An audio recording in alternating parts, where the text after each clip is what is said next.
Hello viewers, I'm your host Pratiksha Mishra with another episode of South Asia Focus. Let's begin the show. India's relationship with the Middle East has evolved into a vibrant partnership of increasing importance over the years. Built on strong historical, economic and cultural connections, this relationship has expanded to include strategic collaborations that reflect common interest.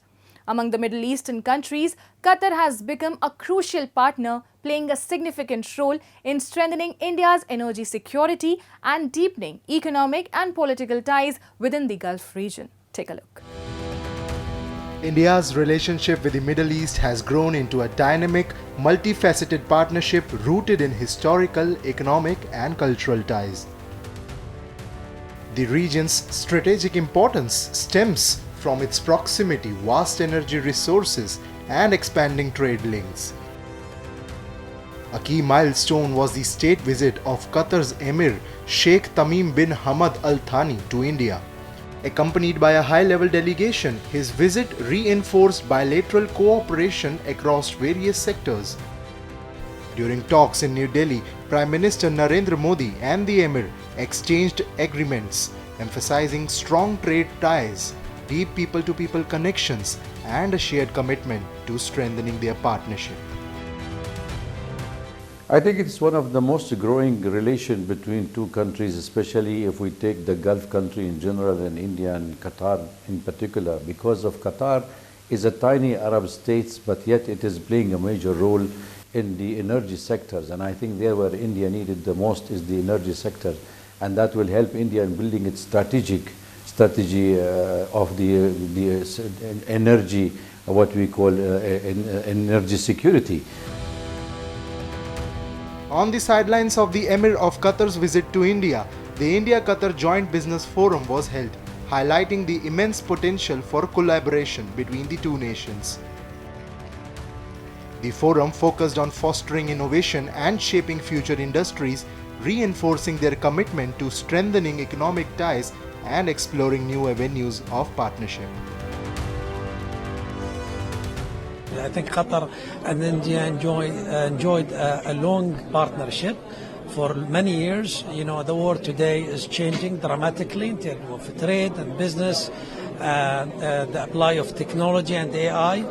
We are continue investing in petrochemical and oil and gas in Qatar, but also we are growing and focusing on growing the non-oil and gas business, where I think with India we can team up. The India-Qatar Joint Business Forum underscored the partnership's key role in strengthening Middle East-India ties with a vision of integrating the Middle East-Europe corridor. Both nations aim to double trade to $28 billion in 5 years and are exploring a free trade agreement. India and the Gulf Cooperation Council, we are at this moment negotiating about having a free trade agreement. As far as Qatar is concerned, both sides are exploring the possibility of signing a free trade agreement in future, and that was one of the discussions that took place in this round of talks. I think this is one of the ambitious plans. That is what India has been floating around with the United States and the Gulf, UAE and Saudi Arabia. It is a good plan. India is looking also pipelines for north-south connection corridors. The connectivity to Europe and reducing the days of the spending on the freight with the increased pressure and insecurity in the Red Sea. This can be an alternative, and I think should be utilized, should be addressed by all the parties concerned. India's ties with the Middle East have strengthened, driven by economic, strategic, and cultural links, with Qatar and the UAE playing key roles in its Gulf strategy. The recent visit of Abu Dhabi's Crown Prince Sheikh Khalid bin Mohammed to New Delhi highlighted this growing alliance, resulting in key agreements in oil, LNG, and nuclear energy. Amid shifting geopolitics, India's rising influence in the region is evident, fostering strong, mutually beneficial partnerships through shared economic goals, diplomacy, and cultural exchanges.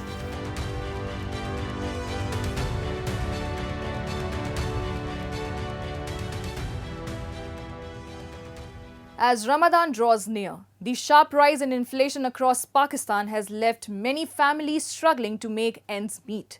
Essential goods have become more expensive, with traders exploiting the holy month by raising prices, putting immense financial strain on ordinary citizens. With little government interventions to curb this trend, the festive spirit of Ramadan is overshadowed by the harsh reality of inflation, mismanagement and corruption, making it an even tougher time for the nation's most vulnerable.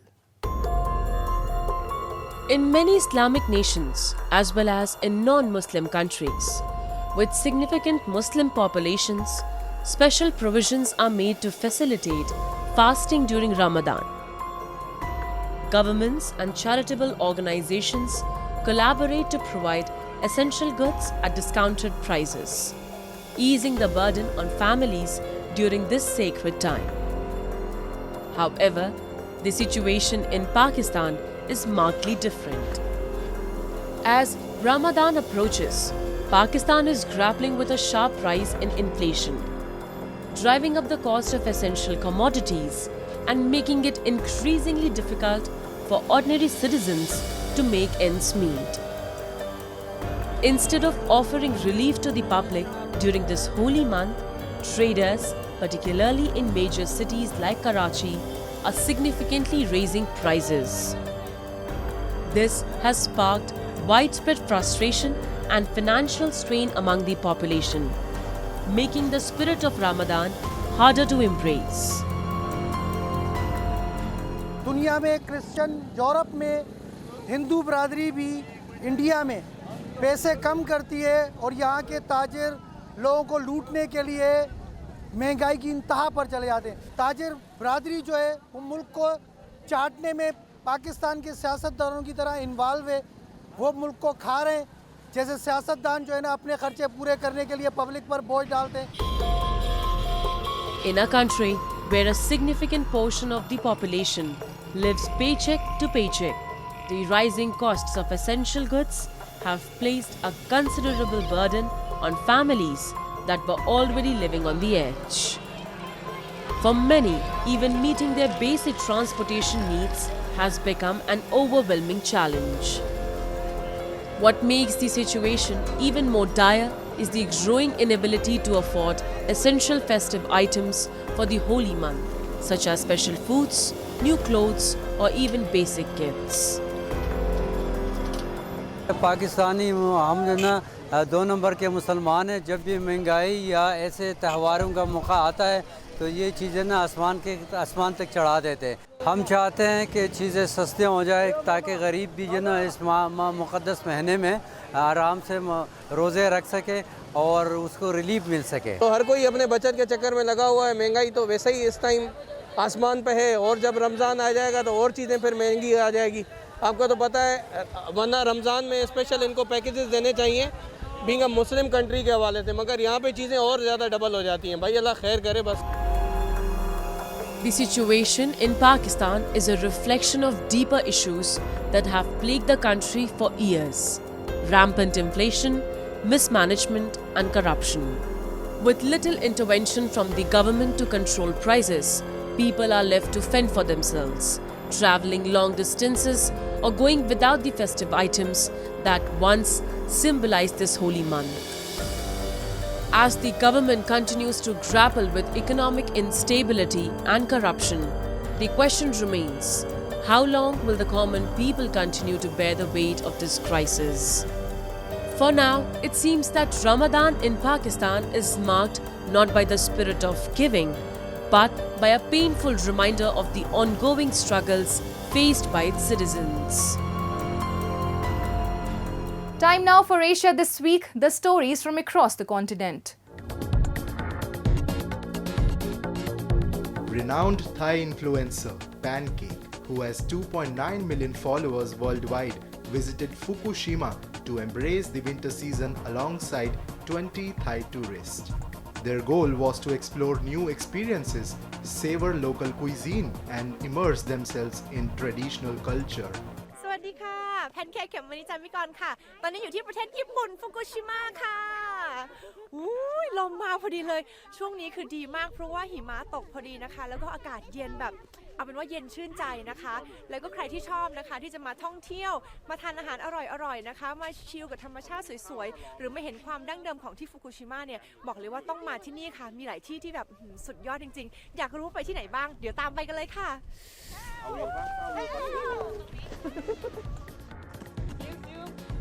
One of the trip's highlights was visiting Aochi-juku, a historic Edo-era village.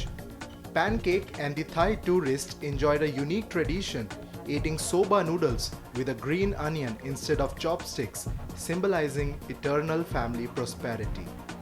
Upon arrival, they were greeted by heavy snowfall.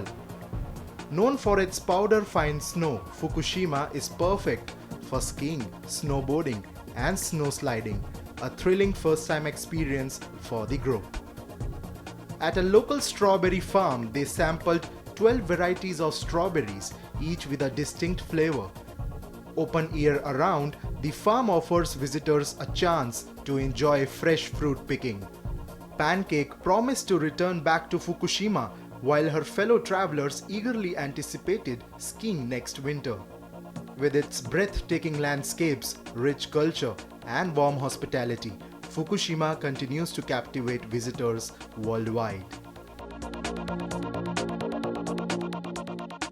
Since the Great East Japan earthquake in March 2011, Fukushima has made a remarkable recovery, reclaiming its status as a popular tourist destination and attracting visitors from around the world.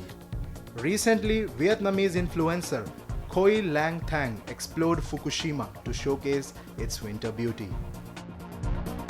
Hi, chào mọi người, mình là Khoai Lang Thang và hôm nay Khoai đang ở Nhật Bản, ở Fukushima. Và mọi người có thể nhìn thấy mùa đông ở nơi đây tuyết rơi trắng xóa và rất dày luôn. Và hôm nay Khoai nghĩ là Khoai sẽ có rất nhiều hoạt động, mình có thể đi bộ trong rừng, mình sẽ khám phá ẩm thực và đi ra ngoài biển nữa. Và mọi người đón chờ thử coi Khoai sẽ có những hoạt động gì ở nơi đây nha. The Vietnamese influencer experienced snowshoe trekking through 1.3 meters of snow, an exceptional sight as such heavy snowfall returned this winter after an 8-year gap. Rather than finding it difficult, he described the experience as thrilling and enjoyable. At the samurai residence, visitors can immerse themselves in a way of the samurai, gaining insight into their lifestyle and philosophy. Surugajo Castle attracts numerous foreign visitors, offering a unique opportunity to connect with the culture of samurai warriors. Every spring, the Soma region hosts a historic samurai battle reenactment where participants don traditional armor and ride horses.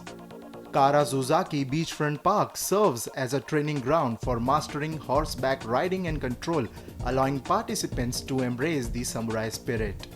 The tradition of grilling stewed seafood over a charcoal fire in the Matsuka-Wara region had faded after the 2011 earthquake.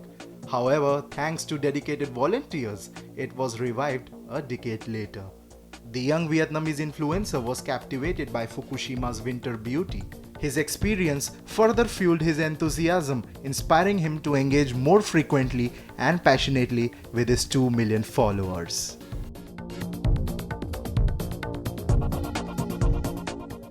The lawyer of South Korean President Yoon Suk-yeol said on February 20 that he had fully explained key issues in a court hearing to cancel Yoon's detention. The Seoul Central District Court held the first hearing of the impeached president's criminal trial over insurrection charges following his short-lived imposition of martial law on December 3rd. Sri Lanka's economy has endured a challenging journey, but with President Anura Kumara Dissanayke's newly introduced budget, the country is focused on recovery. The budget aims to tackle the aftermath of the 2022 crisis, emphasizing fiscal discipline, economic reforms and debt restructuring.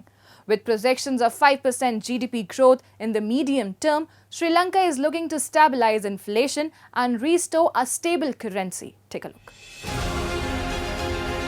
Sri Lanka's economy has been struggling for years, but the crisis reached its peak in 2022 when the country defaulted on its international debt for the first time in its history. the South Asian nation faced severe shortages of essentials like fuel, medicine and cooking gas, leading to widespread protest. The crisis also forced then President Gotabaya Rajapaksa to flee and resign. Since the economic collapse, the country has been on a path to recovery. In a major move to rebuild and stabilize the nation's economy, Sri Lanka's President Anura Kumara Dissanayake introduced a budget on February 17, focused on transforming the country's crisis-hit economy and preparing for debt repayments starting from 2028. In a nearly 3-hour speech to Parliament, Dissanayake pledged reforms that largely aligned with the conditions set out in a $2.9 billion IMF bailout. මෙවර අයවැය සකස් කර තිබෙන්නේ බොහෝ සීමාවන්ට යටත්ව 2022 වසරේ සිට අපි අත්විඳින ආර්ථික අර්බුදයේ බරපතලකම ගැන අප අමතක කර නොකළ යුතුයි. බොහෝ රටවල් සුරීත්වයේ ණය පැහැරහැරීමෙන් අනතුරුව අහිමි දශකයක් ලෙස හඳුන්වනු ලබන කාලයක් ඔස්සේ ගමන් කොට තිබෙනවා. ණය අර්බුදයට පත් වුණාම, ණය ගෙවා ගන්න බැරි වුණාම, රට බංකොලොත් බවට පත් වුණාම බොහෝ රටවල් ඒ රාජ්‍යයට අහිමි දශකයක් ගත කොට තිබෙනවා. දශකයක කාලයක් තමන්ගේ සියල්ල නැවත ප්‍රතිස්ථාපනය කිරීම සඳහා සැලකිලි කාලයක් ගත වී තිබෙනවා. කෙසේ වුවත් මේ වන විට අපි යම් ස්ථාවරයක් අත්පත් කර ගැනීමට සමත්ව තිබෙනවා. මේ ශක්තිමත්ව ස්ථාවර කර ගැනීම සඳහා අවශ්‍ය මූල්‍ය විනය, ආර්ථික දැක්ම සහ මඟ පෙන්වීම සහිතව මෙම අයවැය සකස් කොට තිබෙනවා. The left-leaning Dissanayake, who is also a finance minister, was elected last year to fix the South Asian islands nation's economy after a meltdown in 2022 that led to its first international debt default. One of Disanayake's critical tasks was to manage Sri Lanka's debt restructuring process. This involved negotiating with country's creditors to reduce the overall debt burden and extend payment terms. The debt restructuring negotiations were complex and involved discussions with various stakeholders, including bilateral creditors such as China and India, commercial banks, and multilateral institutions like the IMF. Fortunately, Sri Lanka has also achieved success in its efforts to a large extent. Now, with the new budget, Colombo is setting a clear path toward long-term economic stability and growth with an emphasis on fiscal discipline and strategic reforms. මූර්ත දළදේශ නිෂ්පාදිතයේ වර්ධනය 5%කට වඩා වැඩියෙන් අපි මැදිකාලීනව අපේක්ෂා කරනවා. ආර්ථික සැපයුම් ධාරිතාව වැඩි දියුණු කිරීම සඳහා අප ගණමින් සිටින ක්‍රියාමාර්ග තුලින් මිල නිසා හටගත හැකි කම්පනය අවම කර ගැනීමටත් එමගින් අඩුසා ස්ථාවර උද්දමනයක් තවදුරටත් පවත්වා ගැනීමටත් අපි අපේක්ෂා කරනවා. සාර්ව ආර්ථික ප්‍රතිපත්ති මාර්ගයේ විශාල ජංගම ගිණුම හිගයක් පැවති යුගයට තිත තබමින් විදේශ අංශයේ ජංගම ගිණුමෙහි ස්ථාවර ශේෂයක් අපේක්ෂා කරනවා. ඒ අනුව වෙළඳපොළ මූලධර්ම මත පදනම් වූ අපගේ විනිමය අනුපාතය තවදුරටත් ඉහළ උච්චාවචනයට ලක් නොවනු ඇත. As Sri Lanka navigates through its recovery, the successful management of inflation and external balances will play a key role in fostering a more resilient economy. If inflation is managed effectively, it will help stabilize prices for goods and services, making essential items more affordable and improving the purchasing power of the population. This, in turn, can boost consumer confidence and increase domestic demand, which is vital for economic recovery. By stabilizing inflation and improving external balances, Sri Lanka's currency is expected to be less volatile. A stable currency will not only improve business confidence but also attract foreign investment, which is crucial for long-term economic growth. The residents of Pakistan-occupied Gilgit-Baltistan are facing an alarming crisis due to poor infrastructure and lack of essential services. The roads remain in disrepair, causing severe disruptions, while the contaminated water is leading to widespread health problems. The non-functional sewerage system and the absence of basic necessities like electricity and water have worsened the living condition. The roads in Pakistan-occupied Gilgit-Baltistan are in terrible shape, and the visuals show the painful reality. When it rains, the roads turn into rivers of mud, washing away parts of the path and leaving whole communities trapped. The local residents are protesting because these dangerous roads are putting their lives at risk, and under the name of renovation and construction, only paperwork is being done. ये road इंतहाई खराब है। यहाँ से आज के लिए कह रहे हैं कि हमने इतना अरबों का काम किया, कुछ भी नहीं किया है। और ये जो है हमारा जब शुरू में जिस तरह खंडरात थे, अभी वही खंडरात बन गए हैं और कोई पुरसान हाल नहीं है। न कोई मेंबर नजर आता है, न कोई यहाँ ठेकेदार नजर आता है, न कोई एनएलसी का बंदा। ये गुज़श्ता ये रोड 1 किलोमीटर का रोड है सर। 6 महीने गुज़श्ता 6 महीनों से काम शुरू किया है और खंडरात बना के छोड़ा है। The residents of POGB are enduring daily struggles due to lack of basic necessities like electricity and water. The non-functional sewage system has further worsened the situation, while contaminated water is causing serious health issues. यहाँ कोई पुरसान हाल नहीं, न बिजली है, न पानी है, बुनियादी ज़रूरियात कोई भी नहीं, न यहाँ कोई सेवरेज सिस्टम जो किया है वो भी नाकिस है। और यहाँ ये बिल्कुल ही इस तरह है कि ये लोगों को जानबूझ के इस तकलीफ में रखना चाहते हैं। पानी का यहाँ इशू है, पानी ऐसा गंदा पानी पी रहे हैं जिससे हार्ट अटैक और दीगर दूसरी बीमारियों पे आप देखिए अस्पतालों में वो वहाँ इलाज भी नहीं और वो लोग वहाँ एडमिट हैं। Amidst the chaos, locals feel abandoned by authorities with no tangible solutions in sight. As the situation worsens, they continue to protest, demanding immediate action for their basic rights. Amidst the neglect, the people of Pakistan-occupied Gilgit-Baltistan continue to suffer. And with that, we come to the end of this week's episode. See you next week. Till then, goodbye and take care.